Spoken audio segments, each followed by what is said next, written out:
السلام علیکم دوستو، کیا ایک نیکی انسان کو جنت میں لے جائے گی؟ اللہ تعالی نے حضرت داؤد علیہ السلام کی طرف وحی بھیجی، فرمایا اے داؤد، بے شک قیامت کے دن ایک بندہ ایک ہی نیکی لائے گا تو میں اس کو جنت میں داخل کر دوں گا، میں اس بندے کی بخشش فرما دوں گا۔ حضرت داؤد علیہ السلام نے عرض کیا، اے رب وہ کون سا بندہ ہوگا؟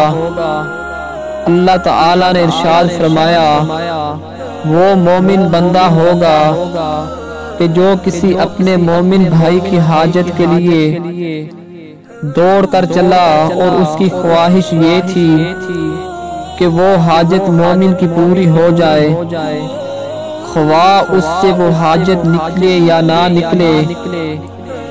مطلب یہ ہے کہ اس نے کوشش میں کمی نہیں کی، خواہ اس کے ہاتھ سے وہ حاجت پوری ہوئی یا نہیں ہوئی۔ تو گویا مومن کی حاجت پوری کرنے میں کوشش کرنا ایسی نیکی ہے جو جنت میں انسان کو تنہا لے جائے گی، جو تنہا ہی جنت میں لے جانے کی ضامن ہے۔